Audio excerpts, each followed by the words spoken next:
Miscelânea 8 com Hélio Rosas. Tenho o grande prazer de conversar com esse cara que, putz, a gente já trabalha há tanto tempo e me surpreender com tantas histórias que ele trouxe. Eu tenho certeza que vocês vão gostar. A gente falou sobre esforço, trabalho, obsessão, pandemia, falamos sobre TED, falamos sobre design, fotografia, arte. É um papo absurdo que para mim deveria ter mais algumas horas de duração.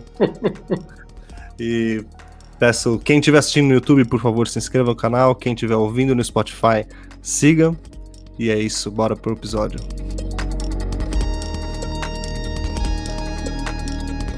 Fala, Hélio, beleza, meu? Tudo bom, Pedro? E aí? Que moral que você me deu agora, hein? Pra gente trocar uma ideia. Eu Obrigado te pelo dou seu moral tempo, mano. sempre. Você é um cara que merece toda a moral. Você é um cara que está indo à frente, abrindo caminhos. A gente vai atrás. A Ou gente não. segue os líderes. Sigam os líderes. Ou o inverso, né, meu? A gente tava conversando agora há pouco, né? Como é que a gente... Como é que a pandemia nos oprimiu em uma instância, mas como ela também nos instigou em outra e fez a gente ir mais pra frente e buscar coisas que a gente nunca pensou que ia Eu buscar, vou né, te meu? dizer que a pandemia não me assusta. Eu sempre estive preparado para ela. Eu sempre tive além das pandemias. Eu sempre fiz coisas. Quem vive no Brasil sabe que o Brasil é uma eterna pandemia, uma eterna montanha russa, e você, quando sobe um pouco, já desce, já sabe que vai descer, e o Brasil, ele te comprime, e quem quer fazer coisas tem que ser valente, tem que ir para cima, então, assim... mas sem dúvida, eu acho que a pandemia está fazendo as pessoas pensarem, e eu estou vendo muitas pessoas começando projetos por conta da pandemia. A pandemia colocou elas no cantinho, elas foram lá pensar e falaram: não, peraí, e se eu fizesse tal coisa? E se? Eu acho que a melhor coisa que existe na vida não é saber fazer as perguntas, é saber fazer as perguntas, mas aquele what if é o que define o cara. E what if? E eu já tive vários momentos what if na vida. Tô tendo um agora, tô inventando uma história nova agora por causa da pandemia e eu acho que ela só provocou a gente ser mais valente. Você tem muitas histórias pra gente trocar, assim, compartilhar experiências aqui, que eu acho que é o objetivo desse podcast, é trocar experiência e ter essa coisa da oralidade enquanto a gente vai articulando nossos pensamentos. Mas qual que é essa ideia que surgiu agora da pandemia? Que filho é esse? Essa Tá ideia que prematuro demais para falar ou não? não está prematuro. Na verdade, assim, eu acho que a gente faz coisas ao longo da vida, a gente começa a coletar coisas ao longo da vida que um dia você vai usar elas e você não sabe que vai usar elas. Eu sempre tive uma relação muito forte com a fotografia. Diretor de arte, de agência, visitava estúdios de fotógrafos, conheço mais de 100 fotógrafos, trabalhei com fotógrafos na Europa, nos Estados Unidos, no Brasil, em todo que é lugar. Então a fotografia sempre teve presente na minha vida. Em 2000, em 94, quando eu vim para São Paulo, teve um cara chamado Mário Cohen que gostou de mim e era um grande conhecedor de fotografia e ele me ensinou muita coisa, me dava livros, me apresentou fotógrafos e eu comecei a tomar gosto por aquilo e devagarzinho comecei a colecionar fotografias. Legal, mas ela estava lá, a fotografia quietinha no canto dela e eu tocando minha vida. Esse ano, com a pandemia, eu comecei a ficar muito entediado nos finais de semana. E aí eu, né, designer, você trabalha a semana toda, 15 horas por dia, eu vi que eu estava vários finais de semana trabalhando, não que me pedissem, mas você acorda, você está preso em casa, você vai para o seu escritório, o Mac está ali, você continua trabalhando. Chegou uma hora que a semana, os domingos, os sábados não tinham mais separação, sabe? Aí eu falei, não, peraí, eu vou organizar a bagunça. Sábado eu vou tirar para mim, estudar alguma coisa, fazer alguma coisa, e domingos eu vou tirar para a família, para que quando chega segunda tenha a cara de segunda.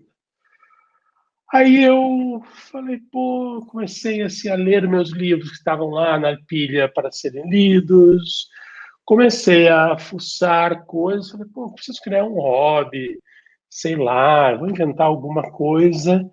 E eu tive um insight que foi, por que não estudar a fotografia, mas de uma forma diferente? Eu quero estudar o lado técnico.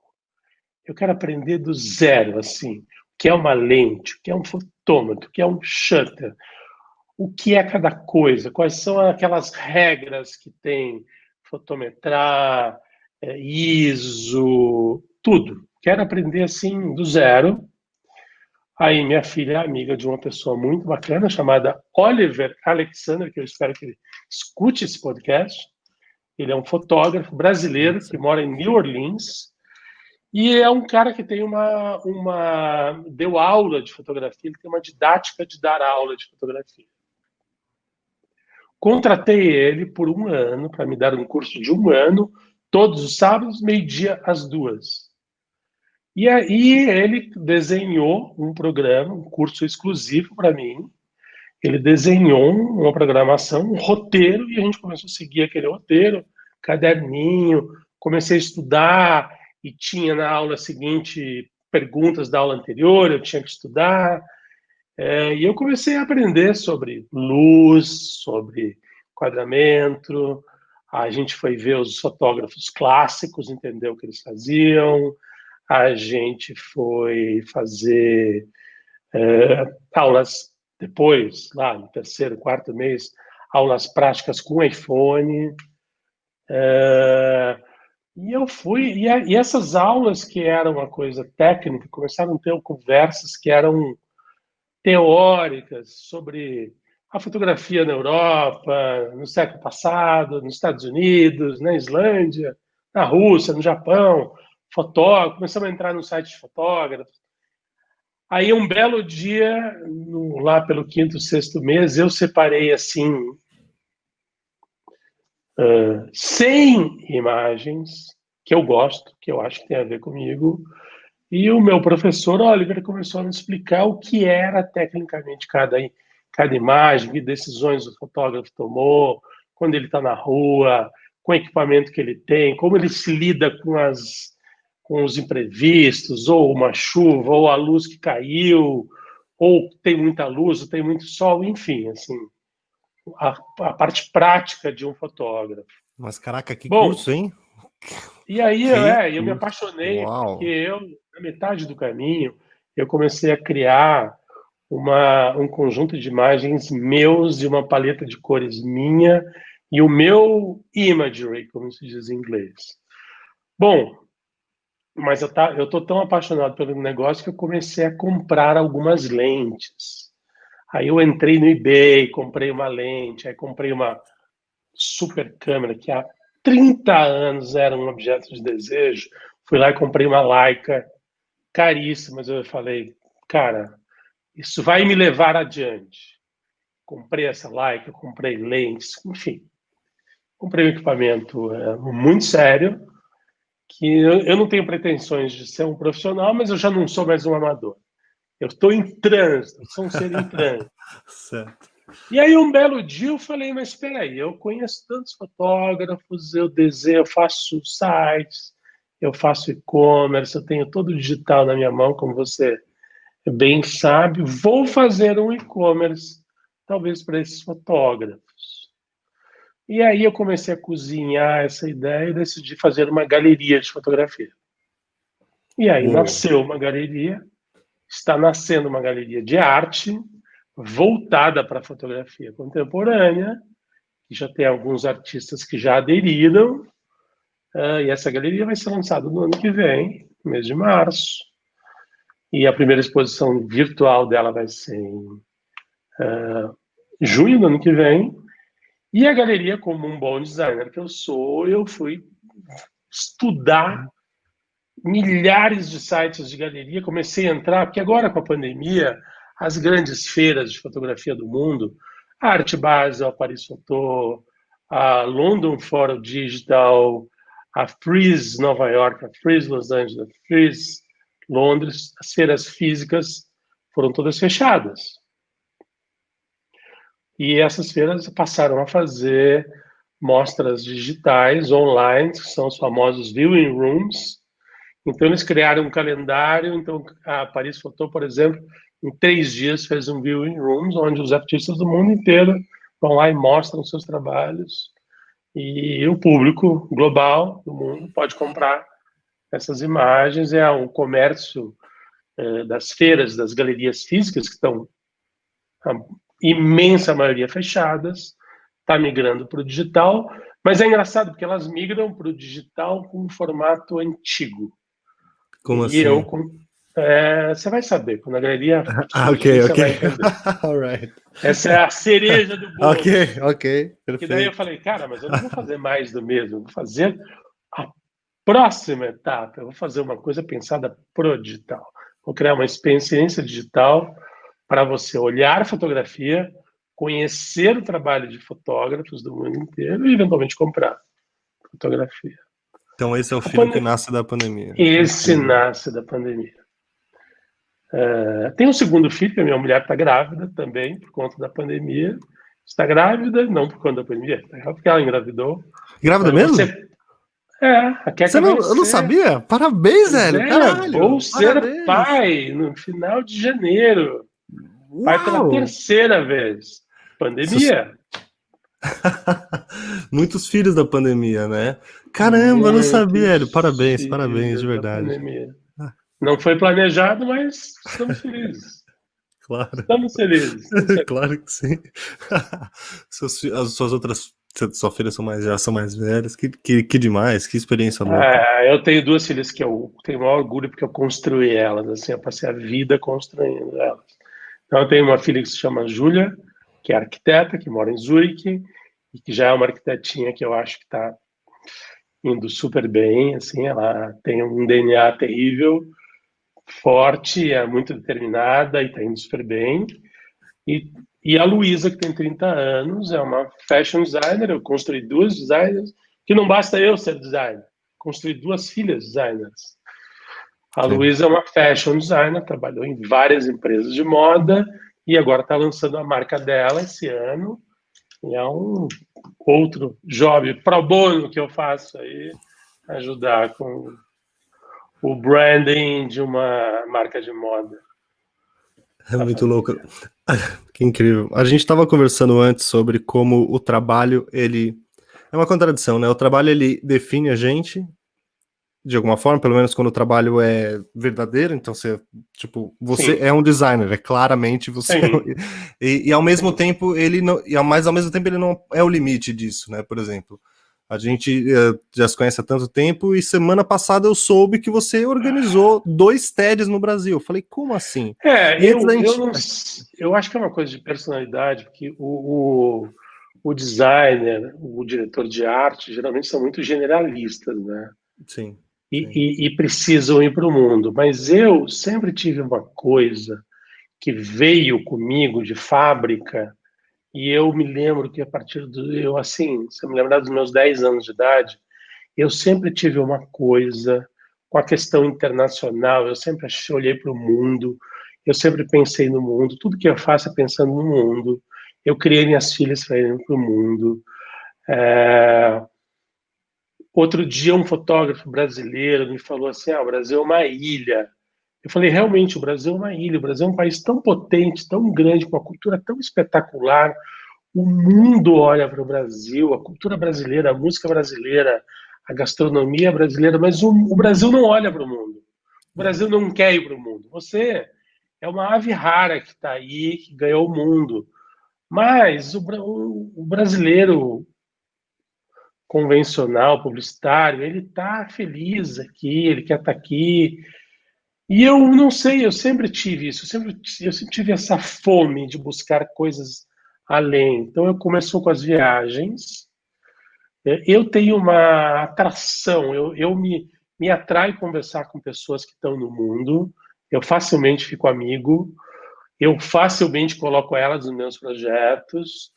Eu saí de Porto Alegre porque eu era inconformado com Porto Alegre.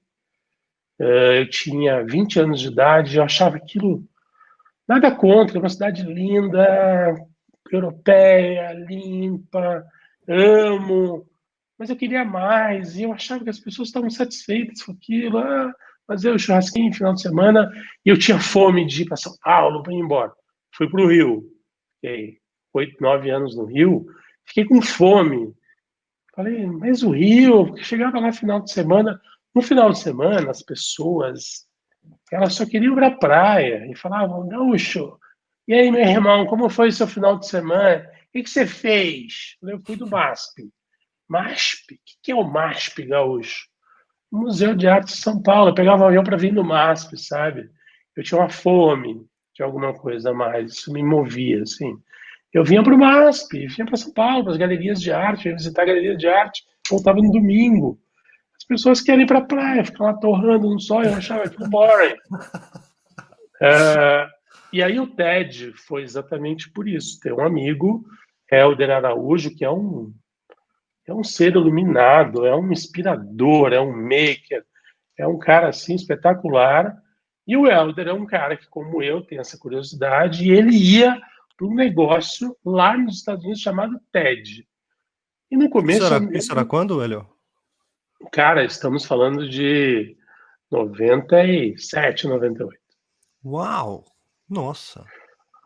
Só que ele ia para o TED, e o TED é uma plataforma muito potente, e ele voltava do TED falando em Kickstarter, Kiva. Hoje tem pessoas em São Paulo que falam do Kickstarter e não sabem o que é o Kickstarter. E o Helder ia lá e via, porque não existiu o South by Southwest, então a comunidade de tecnologia da Califórnia, dos Estados Unidos, convergia para o TED. Uhum. Né? Não tinha uma série de plataformas de conferências que tem hoje. Tudo era no TED. E ele vinha e falava coisas para mim que eram grego e eram espetaculares, assim, tipo, pô, você fica 3 dias no TED, as pessoas param a vida, elas vão lá para aquela conferência e elas vão com o espírito de estudar, de universitário. E aí o Helder falava, pô, você está na fila para pegar um café e tá o Bill Gates ali com uma sacolinha cheia de livro, de bermuda, e ele está ali estudando, querendo aprender, mas é o Bill Gates, está na tua fila. Você tem 3 dias vendo ele, você pode ir lá falar com ele, você pode. Você conhece pessoas. O TED faz uma outra coisa também. Ele é uma plataforma que tem palestras de 5 minutos ou 18 minutos. Sim. E os intervalos, os breaks são enormes, breaks de 2 horas, exatamente para ter esse catering, para as pessoas se conhecerem. Então tem uma grande troca, tem uma comunidade muito intensa no TED. O TED tem também uma outra coisa espetacular, ele tem uma plataforma chamada TED Books. O TED Books, assim, são editoras que se inscrevem e elas são editoras que lançam livros voltados para a ciência, para novas tecnologias, para a inovação em geral. E para a comunidade do TED, você recebe antes de chegar na Amazon determinado livro. Então, por Uau! exemplo, o Elon Musk vai escrever um livro sobre a próxima venture dele. Ele escreve um livro, manda 1.000 livros para o TED Books, e isso vai para a comunidade e, obviamente, a comunidade se conecta com aquele projeto. Então, é uma coisa que se alimenta o tempo inteiro. O TED tem essa beleza, sabe? E aí a gente decidiu fazer o TED e fez um TED. E, assim, fazer um TED é muita relação. É sexy, é glamuroso, é hype, mas depois que você começa a trabalhar na produção, você não é nada disso. Ele é sério, ele é low profile, o TED olha muito para novas comunidades. Por exemplo, no TED eu descobri o Dudamel, que fez um projeto nas favelas da Colômbia e ele passou a ensinar música clássica nas favelas da Colômbia, criou um programa de música, de inclusão social através da música, só que é música clássica. E descobriu uma safra de músicos espetaculares, assim. O Dudamel hoje ele é o regente da Filarmônica de Los Angeles. Então, no TED, você fica sabendo dessas coisas muito antes, são coisas espetaculares, que têm um impacto social, assim. O TED tem essencialmente uma grande missão que é doing good, sabe? São empresas, pessoas, iniciativas que estão ali para ter impacto social. E aí a gente decidiu fazer o TED, trabalhamos um ano, fizemos o TED em 2011 na Universidade da Moca, que fica ali perto da Rua dos Trilhos. Foi um dia mágico, 1.500 pessoas no auditório. E aí o line-up tinha, assim, desde cientistas, infectologistas, designers, infodesigners, médicos, tem uma pluralidade de pessoas. E quando acabou o TED, a gente ficou numa grande ressaca, mas aquilo teve um impacto, assim, porque eu até hoje, pessoas me procuram por causa do TED de São Paulo de 2011. Só que aí o TED passou um ano e a gente, loucos da cabeça, falou, o Helder, que era um ser espetacular, falou, não. E a gente, assim, vamos fazer outro? Vamos. Mas nós não vamos fazer mais do mesmo. Nós vamos fazer um na Amazônia. Nós vamos fazer um TEDx Amazônia. Uou! E aí, a história, para te resumir, porque ela é uma história muito rica, o TEDx Amazônia, simplesmente a gente alugou um hotel, que é um barco-hotel, que fica flutuando no Rio Negro. São quatro chatas, como eles chamam, aqueles barcos que transportam areia no Rio Negro. Então, o primeiro deles é hotel, o segundo é piscinas e uma coisa mais de recreação. O terceiro é a parte de um grande refeitório. E o quarto barco, eles ficam todos conectados, é um auditório. E aí ele é todo isolado, você não pode sair, você não pode mergulhar no rio, porque ali você vê crocodilos e outras coisas mais. À noite, a gente dormiu aquelas 4 noites dentro do Rio Negro, assim, uma sinfonia espetacular, é uma gritaria de bicho, é uma coisa muito louca. Eu não sei se existe um filme, não sei se você viu, chamado Fitzcarraldo, que é a história de um cara que atravessa um navio pela floresta amazônica com toras e os índios ajudam. É uma coisa meio uma epopeia. E o TED, quando a gente fez ele 5 meses antes, foi uma equipe fazer uma visita técnica, conhecer o barco, ver quantos lugares seria o auditório, câmeras, como filmar, a logística, cuidar da logística toda, quantas pessoas caberiam naquele hotel, enfim. A gente foi para preparar a logística, foi um time de produção. A gente teve o patrocínio da Oi, e é legal falar da Oi. A Oi falou assim, pô, nos interessa, porque nesse pedaço da Amazônia é uma zona de blackout, que a gente não tem sinal mobile ali. Não tinha na época. Hoje tem, né? Hoje a tecnologia deve ter coberto isso. Eles, 6 meses antes, mandaram uma equipe de engenheiros, montaram uma antena que tinha 100 metros de altura, a antena toda esticada com cabos de aço. Só a antena levou um mês para ser montada e conectada e ligada. E a Oi transmitiu o TEDx Amazônia ao vivo para o mundo inteiro. Foram 60 países.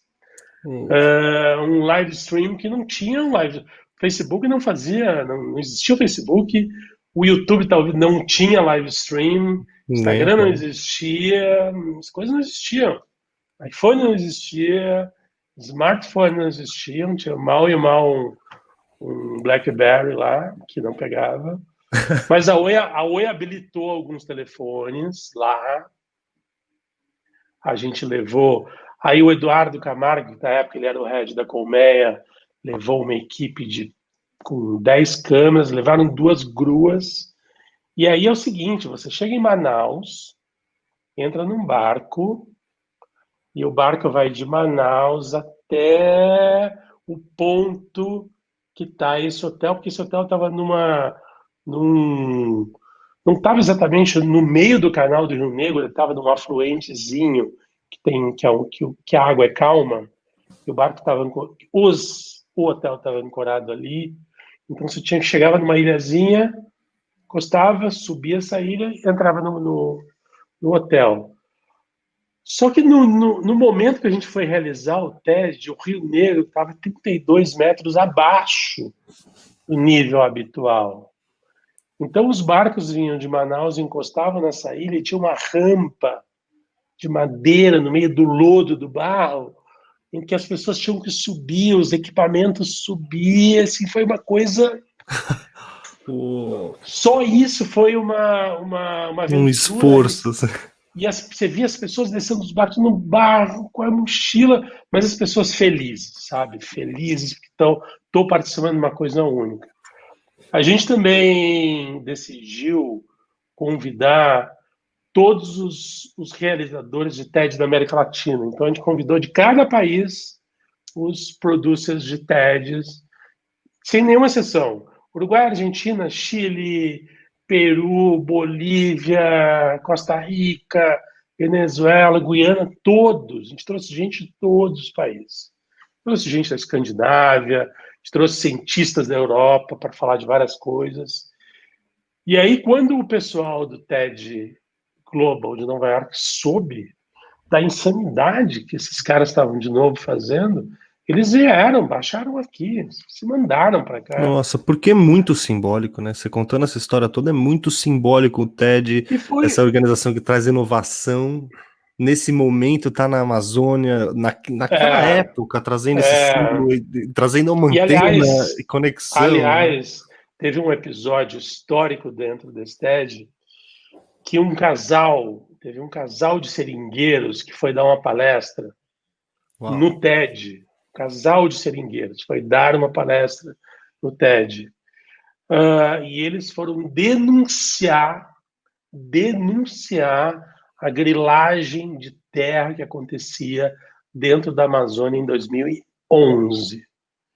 E eles falaram: a gente está colocando nossa vida em risco, possivelmente essa vai ser talvez nossa última palestra ou que a gente vai dar, mas a gente defende a floresta, a gente vive da floresta e a gente quer proteger as tribos, o bioma, a gente nasceu aqui, nossos filhos são daqui e essas terras estão sendo, assim, devastadas, aviltadas, a grilagem é uma coisa criminosa, e eles fizeram uma palestra que você procurar no YouTube, até hoje está lá, e um mês depois o casal foi assassinado. Ah, O casal foi assassinado, e aí a Folha de São Paulo nos procurou e os editores do TED foram com a Folha de São Paulo para a Amazônia de volta, e a Folha fez uma cobertura de tudo isso, do TED,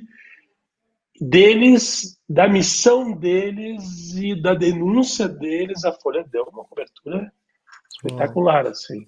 para ver a força mesmo, né? Você estava falando que Então você vê então como o Global olhou para é, vocês nesse momento, foi isso? foi essa notícia repercutiu o mundo inteiro. Então é muito realizador, assim, você é um designer que tem uma atuação que vai além do teu trabalho comercial, sabe? Eu acho que isso expande a gente. E é muito bacana, porque eu acho que quando você se abre e você participa dessas coisas, outras coisas vêm para você.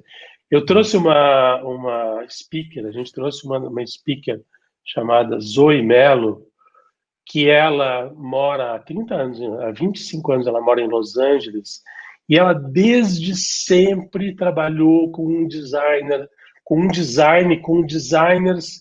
que fossem voltados para a sustentabilidade, para a reciclagem. Foi ela quem levou os Campanas para os Estados Unidos, foi difundir o trabalho dos Campanas nos Estados Unidos, especialmente na Califórnia, ela fica em Los Angeles. E agora, há 3 anos, ela criou uma conferência chamada Touch, que é só sobre sustentabilidade e sobre economia circular, é um assunto que está começando a surgir no mainstream e na mídia, embora as empresas não tenham aderido ainda à causa da economia circular. E eu fui convidado para ser o diretor de criação da Touch, e é o meu terceiro episódio aí nesse tipo de coisa, assim. É muito realizador. Eu fui do ano passado, a mesma coisa, uma conferência começando, pequenininha, uma comunidade. Engraçado, eu fui para Los Angeles e fui lá, isso foi em agosto, e aí de novo tem esses encontros com pessoas que estão ali ou são speakers ou são palestrantes ou vão lá para assistir. E eu fui lá, a Zoe me apresentou uma série de pessoas, me apresentou um cara que é um farm producer de Los Angeles, que ele começou a conectar pequenos produtores orgânicos ao redor de Los Angeles. Ao redor de Los Angeles tem um cinturão de urban farmers, e esses urban farmers começaram a se juntar, começaram a ficar mais fortes. Hoje existe já uma indústria da gastronomia, especialmente em Los Angeles, que se voltou para o orgânico e para o sustentável, para o biodinâmico, e isso começou a ganhar impulsão. E ele estava me contando nesse dia que a indústria do cinema de Hollywood, que tem que eles fazem as filmagens, as locações, e os caterings que alimentam as equipes que filmam, eles compravam comida dos restaurantes ao redor de Los Angeles sem nenhum critério. E que agora virou uma nova tendência as produções de Hollywood aderirem, apoiarem o urban farming. Que demais. Então você vê essas coisas acontecendo e fala, pô, isso vai acontecer um dia aqui. Você vê acontecendo lá e fala, pô, vamos trazer isso para cá. E eu agora estou aprendendo com a Touch. É o meu segundo ano com a Touch. Daqui a 2 anos talvez eu faça uma Touch no Brasil ou em Portugal, se eu estiver em Portugal, ou onde eu estiver. Muito incrível. Mas eu acho que é a curiosidade, no fundo, essencialmente, que nos leva para frente, né? Mas eu acho que você tocou numa coisa da fome, assim, né? Porque acho que eu acho que isso aplica a qualquer profissão, mas a gente designer, pegando nós como exemplo, a gente às vezes se basta muito em fazer a tela ficar bonita, a animação ficar bonita, aquele print ficar Sim. bonito e na obra. Mas você tem uma fome, dessa fome de curiosidade do maker e tal, e também você tem um puta lado businessman, assim, de sacar, peraí, como é que vai ser bom para todo mundo, como é que todo mundo, onde vai vir a grana e como que a gente realiza, né? Exato, sim, mas é porque eu acho que tem um lado econômico, e quando você olha para as coisas com seriedade, elas se inserem no mercado, elas não ficam marginais. Com seriedade? Como assim? Eu vou te dar um exemplo. No ano 2000, o Bob Wolfson, que é um fotógrafo, é um expoente, é um dos grandes fotógrafos da fotografia brasileira, um dos meus preferidos, e é um grande amigo, me chamou para fazer uma revista. E a gente fez uma revista e a gente era meio que diletante. Eu não sou jornalista, eu não sou do mundo editorial, eu fui lá e fiz uma revista. E a gente rapidamente entendeu o negócio, como é fazer uma revista, e a gente estava fazendo tudo errado. 2 números depois, a gente interrompeu essa publicação, criou uma outra, já com uma estrutura comercial, com um time comercial, porque isso faz os projetos viverem no tempo. E ela durou muitos anos. Então, eu acho que o lado comercial não é pelo dinheiro em si. Eu acho que essas coisas, o dinheiro é sempre uma consequência, mas quando você se propõe a fazer com uma certa seriedade comercial, eu acho que você mergulha mais no negócio, você faz as coisas durarem mais no tempo, sabe? Então eu gosto de brincar, mas de um jeito sério. A galeria de fotografia está nascendo com esse estudo, assim, eu tenho advisors, eu estou conversando com gente que já teve galeria, que estão me ensinando o business da fotografia, eu estou entendendo como os fotógrafos lidam com seus próprios acervos, que a maioria deles não sabe lidar com os acervos, não sabe quanto vale, não sabe monetizar, não sabe comercializar. Eles são designers, como a gente é. Estão só Sim, sim. preocupados em atender as comissões, fazer o seu trabalho, mas não para e fala assim, bom, mas peraí, mas o meu acervo ele é maior que do que o meu trabalho comercial, eu posso ter um trabalho pessoal. Aí eu vi que alguns fotógrafos já têm uma possibilidade de entrar no mundo da arte, que o trabalho deles tem uma qualidade para estar no mundo da arte, outros não. Entendi o que diferencia um e outro. Alguns querem ser artistas, mas não têm condição de ser artista. Outros não, outros são e se levam a sério. Então, assim, eu acho que é uma engrenagem que está aí para ser usada por bem, né? Mas que ela existe Você tem no que jogar, design no você tem mundo que aprender, né? e que você tem que jogar. E eu acho que Se tem você não também um jogar, alguém outro. joga por você, né? Não tem essa, né? E tem hoje uma outra coisa, um outro bicho chamado tecnologia, que tudo tá muito fácil fazer as coisas. Sim. Você tem o Instagram, você tem o Shopify, você tem o Spotify, você quer fazer música, tem 10 plataformas de música, uma para cada nicho. Você quer fazer fotografia, tem as feiras online. Sim, basta você estudar essas plataformas e saber conectar elas. De novo, eu acho que é o grande talento que o Steve Jobs tinha. Ele não criou nenhuma tecnologia, ele era um grande editor, na verdade. Ele teve um insight, falou, vou fazer. E se? O Steve Jobs ele era o master do what if. Ele falou, what if? E se eu fizesse um telefone que fosse diferente, que a tela fosse touch? Aí depois ele foi atrás da tecnologia. As patentes já existiam, ele só foi pegando e recombinou. Tudo já existia, na verdade tudo já existe. Ele recombinou, mas ele tinha um poder de edição que os outros não têm. Tanto que ele mesmo falava: eu não faço pesquisa de mercado, porque as pessoas nem sabem o que elas querem, mas a intuição dele sabia o que as pessoas queriam. Foi lá e fez o iPod, foi lá e fez o iCloud, foi lá e fez o iTunes. As pessoas não pediram por isso. Muito Eu acho louco. que no digital hoje é mais ou menos isso. As coisas estão aí. Se você souber editar um mundo, pegar elas, recombinar e se aplicar também. Tem um fator de energia aí que é Porra. fundamental. Você É, quer vamos fazer um ser. TED na Amazônia? Vamos, aham. Tô tentando calcular quanto de O loucura te- de produção que foi isso, né? Vamos abrir eu uma comentei galeria? contigo. Vamos, quero Eu, ver. eu comentei contigo outro dia e eu falei sobre o TED. O TED era assim: todos os meus amigos publicitários, eu não vou dar nome de ninguém, mas tiveram vários amigos publicitários, alguns até bem famosos, que falavam: opa, TED, então bacana ter o TED no meu currículo, participei de um TED. E daí eu falava: você quer? Ah, eu quero participar do TED. Tá ótimo. Vem quinta-feira à noite, 7 da noite, das 7 às 11 da noite, você vai comer uma pizza fria na mesa com a galera toda do TED. E se você sentar naquela mesa, você senta na mesa de produção do TED, você tem que escolher um job description para você e você tem tarefas que você tem que entregar toda semana. Então, assim, são 10, 15 pessoas que todos Calma, peraí. cobram Para você todos. ser um speaker no TED, Não, você não, tem que não para você entrar. ser Ah, para speaker. você trabalhar Não, nele. Ok. a equipe de organização de um TED funciona assim.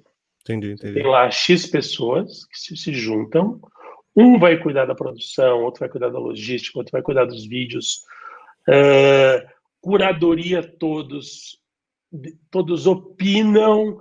Ah, mas tudo bem, nós vamos trazer por exemplo, o Paul Bennett, que era o head de design da IDEO, o fodão da IDEO, que fica lá em Chicago. Beleza. Só que você vai ter que passar 20 e-mails para o Paul Bennett até ele te atender e fala com a secretária do Paul Bennett e o Paul Bennett vai ficar um ano lá atrás do Paul Bennett. E aí no dia do TED o Paul Bennett perdeu o avião, você vai ter que ir atrás e ajudar porque o cara está no aeroporto lá de Miami, perdeu a conexão, não sabe. Aconteceu com o Paul Bennett.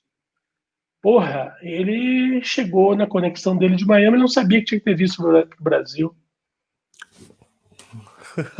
E aí o pessoal de produção teve que conectar com a Embaixada do Brasil em Miami para abrir a embaixada no sábado e tirar um visto pro cara. Aí acha o hotel pro Paul Bennett, aí transfere a passagem do Paul Bennett, acha avião pro Paul Bennett. E aí a palestra do Paul Bennett, você tem que passar pro domingo e troca no site e Bloom e tal. Então, teve uma menina da produção que ficou só cuidando do Paul Bennett, sabe? Aí tem um outro cara que cuida só das apresentações, dos keynotes. Pô, aí uma semana antes você vai com todos os speakers, sobe no palco, aí olha o keynote, o PowerPoint deles está uma zona, você tem que pegar um PowerPoint um por um e editar, e ajudar o cara, e explicar que aquilo não vai caber nos 18 minutos. E agora, não tem nenhum glamour nisso, tem uma puta ralação. E assim, você vai cuidar das palestras? Beleza, beleza. Aí passa uma semana, mostra um PowerPoint que você já refez. Não, na agência não tive tempo. Na terceira semana, se você com essa desculpinha, a galera se junta democraticamente e fala tchau, obrigado. E aí eu levei algumas pessoas para participar dessas reuniões e comer essa pizza. Na terceira quinta-feira o cara já não aparece mais, sabe? O cara quer aparecer de bonito lá no dia do TED, mas um ano antes de trabalho, toda quinta-feira, frio, à noite, o cara está cansado. Todas as pessoas ali trabalharam o dia inteiro nos seus trabalhos e à noite, a partir das 7, estão ali doando o tempo delas, que podiam estar com a família, que podiam estar descansando, estão ali fazendo um negócio que é movido por uma fome. A minha filha, quando soube do TED Amazônia, eu quero ir para a Amazônia. Eu falei, você quer ir para a Amazônia? Quantos anos ela tinha? Ela tinha 17 anos de idade. Eu falei, que experiência, hein?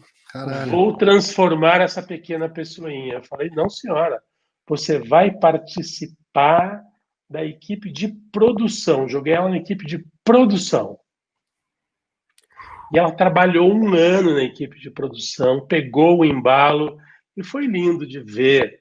Depois, quando a gente chegou lá no hotel, os 3 dias, eu não vi a Luísa por 3 dias. Ela só com o rádiozinho da produção, e corria para lá e para cá, e não sei o quê, e o quarto do cara sem ar-condicionado, troca de lugar, e o outro, não sei o quê, e o cara que não veio está lá em Manaus, precisa achar um bar.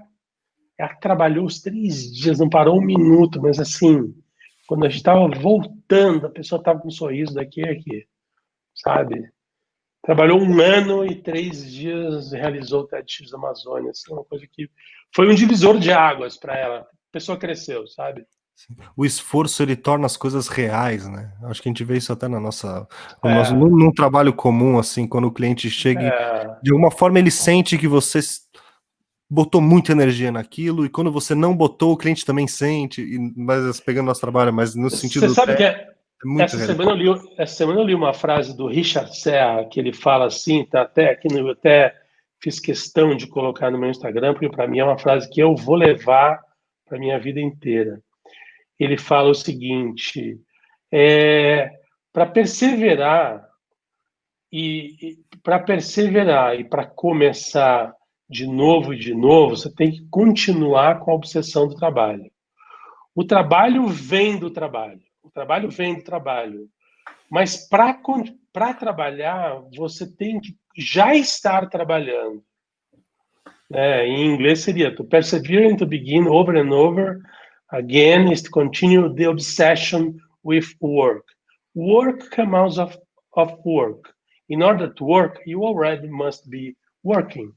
Então, assim, genial um cara como o Richard Serra, que faz aquelas obras espetaculares, e você olha aquilo, como é possível fazer um navio, uma chapa de ferro torcida, e o quanto de trabalho tem que ter por trás, e é um cara que faz isso, a obra dele já tem 50 anos, assim, e ele é o que é pelo conjunto da obra. E é um cara que tem a humildade de falar isso, sabe?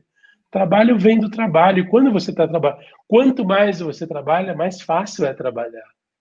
E essa coisa da disciplina meio que japonesa, a disciplina quieta do trabalho diário, que você vai aperfeiçoando algo e fazendo algo melhor, melhor, melhor, melhor.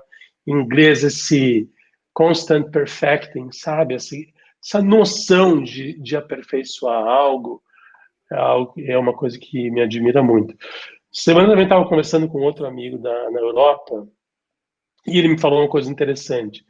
Ele falou assim, os países escandinavos e a Inglaterra e a Alemanha, da Alemanha e na Inglaterra para cima, são países frios.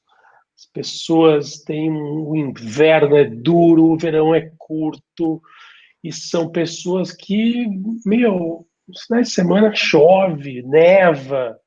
Então, o trabalho, as pessoas se concentram no trabalho e elas têm uma relação com o trabalho muito mais profunda, e o trabalho leva o trabalho mais a sério. E no mundo do design, não por coincidência, no design mundial, quem domina é sempre a Inglaterra, a Escandinávia, Inglaterra, Escandinávia. E aí você vê que nos países que tem sol, na Espanha, Portugal, no Brasil, Salvador, Recife, praia, rua, areia, o design não é tão desenvolvido, porque as pessoas têm outra opção. No final de semana eu não preciso estar aqui no Mac. Posso estar lá, velejando, jogando vôlei, beach vôlei, pedalando, mergulhando. Então, são escolhas que você faz. Que, né, qual praia você quer estar? São escolhas. São escolhas. Eu sempre escolhi essa praia do obsessiva, de ser um designer assim que se reinventa o tempo todo e que quer ir além. Então, os TEDs, para mim, sempre foram um território fértil de pesquisa, de alimento, de troca, de expandir minha network, de saber de outras coisas que não tem a ver com o trabalho, que no final tudo tem a ver, assim. Eu acho que são percursos que você escolhe, né, Pedro? Sei lá. É quase um artista, né? O artista que busca sempre fazer a mesma coisa, se renovar, e sempre fazer a mesma O coisa de um jeito artista. novo, né? Eu vou te falar uma coisa sobre o artista que as pessoas às vezes olham. Tem uma coisa no mundo da arte, quando você vai comprar uma obra, você não compra aquela obra, você está comprando uma trajetória, sabe? Às vezes você olha uma obra e fala assim, pô, mas uma tela branca com um risco preto no meio. Isso meu filho faz, esse negócio custa US$ 20.000. Por quê? Por que que o Damien Hirst quer US$ 1 milhão? Por que que o Banks quer isso? Por que que custa isso? Por que que uma foto do Sebastião Salgado custa R$ 100.000? Ele foi lá e fotografou uma girafa no meio de um campo. Daí, quando você vai ver o filme lá, O Sal da Terra, e você vê a obsessão do Sebastião Salgado, as viagens, a preparação, o planejamento para cada viagem, o trabalho de edição, que ele faz milhares de fotos, e ele vive só com uma mochilinha, uma barrinha de cereal, duas Canon, quatro lentes, e ele vive uma vida de quase que de faquir durante 6 meses para atravessar a África. E você vê assim o esforço, a gincana que é o cara fazer isso. E aí depois a Lélia vai lá e leva e edita esse material todo e imprime no melhor printer de Paris. E esse material vai para Magnum. E daí você vê que no final gerou 50 imagens, cada uma vale US$ 100.000. Mas o que vale é a história do cara, meu. Sem É a dúvida. história do cara, você está comprando a trajetória dele. Assim. Então, se você quer ser um artista, você tem que ir atrás da tua trajetória. Você tem que persistir na trajetória. Aí você vai chegar lá. Agora, se você preguiçosamente um dia compra uma tela, um lápis, faz um risco e acha que aquilo é uma obra de arte, aquilo não é nada, na verdade. Aquilo é só um risco numa tela. Se a gente valoriza o esforço, o senso comum, pensando mesmo no senso comum, a gente valoriza o esforço, a gente despreza a preguiça, né? Eu acho que isso é evidente, né? Eu acho que o design ele é uma profissão apaixonante, porque o design Ele, primeiro, que é uma coisa que você trabalha com design todos os dias da semana, e ainda mais quando você está dentro de um projeto, você está naquele flow, aquilo é espetacular, é uma profissão que eu amo, e o design, ele exige isso. É como ser médico, cirurgião, neurologista. Você não pode ser mais ou menos. Tudo bem que no nosso mundo ninguém morre, né, numa mesa de cirurgia. Mas você não é um cirurgião, mais ou menos cirurgião neurologista. Ou você Você é ou você não é, vai né? estudar 14 anos aquilo e vai ser um grande médico, é melhor você ser um clínico geral ali, num posto de saúde, e expor as pessoas a menos risco. Mas você vê hoje no mundo do design que os caras que estão na ponta são caras que têm essa Uhum. entrega, esse amor, essas milhares de horas de voo tentando aperfeiçoar alguma coisa e ter um outcome que tu fala, como ele consegue, e a 99% dos outros não conseguem, né? Eu acho que no teu mundo, assim, quando você vê o mundo do motion design, você vê o trabalho que a Imaginary Forces faz lá em Los Angeles, você fala, o trabalho dos caras é espetacular, mas os caras são uns doentes para fazer o que eles fazem, sabe? É Exato. num grau de perfeccionismo, obsessão e capricho que é sempre absoluto, assim, aquela coisa do João Gilberto, o ouvido absoluto. Eu acho que é uma profissão que pede isso, senão você vai ficar pelo caminho, naquele oceano dos médios, né? É isso. Hélio, obrigado pela generosidade do seu tempo. Imagina, Daria para a sempre gente fazer mais bom 1 milhão de podcasts, sem dúvida. falar sobre ideias e caminhos e futuro e é isso. E thank you, pandemia. Estamos aqui. Estamos Estamos aqui. aqui. O Miscelânea é um produto da pandemia, não? Então, De certa miscelânea, na forma. verdade, é um produto da autossabotagem. Que é genial, é genial. Eu gravei em 2018, cara, com 2 caras incríveis, são os primeiros episódios, e eu simplesmente não Nossa, tive coragem de postar. Demorei 2 anos para ter coragem, olha que doideira. mas é isso mesmo. É isso mesmo. A primeira exposição que a gente vai fazer da galeria é um trabalho de um fotógrafo. É uma história de 1 minuto, é o nosso último minuto aqui. É um trabalho de uma vida inteira.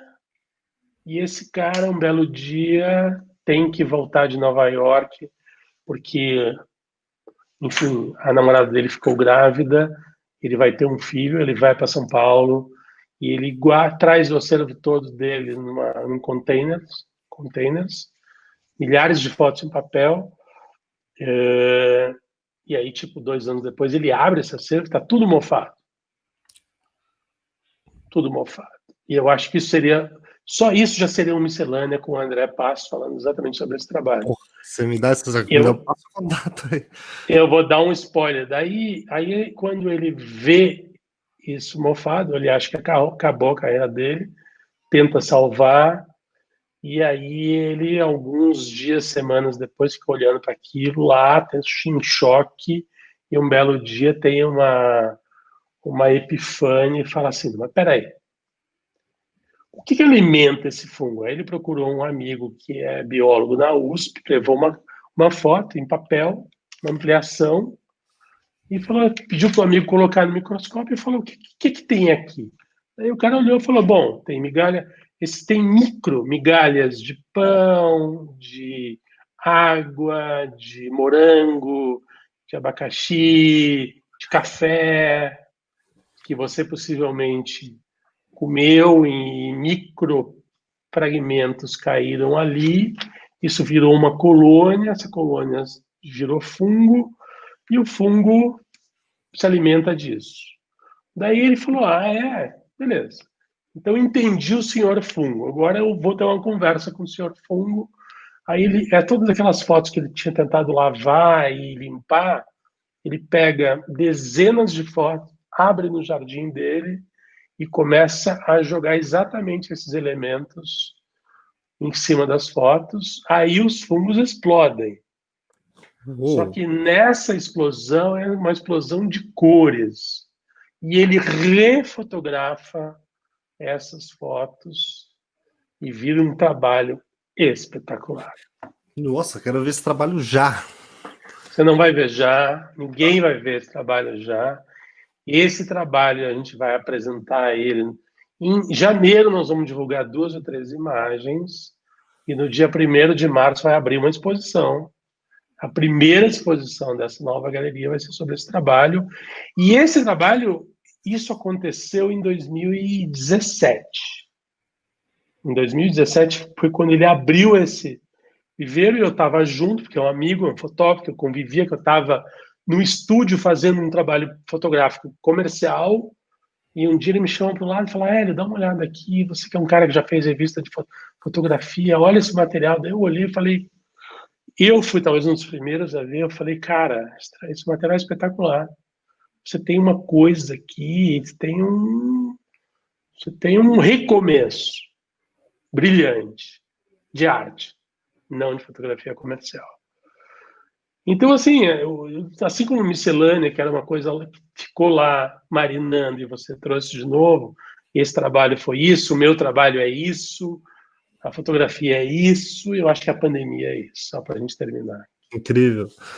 Né? Mas para terminar, eu sempre termino com uma pergunta tosca, precisa, já um tanto desgastada, mas que sempre pega nos lembrarmos que somos um corpo biológico. Hélio Rosas, você tem medo da morte? Eu não tenho nenhum medo da morte.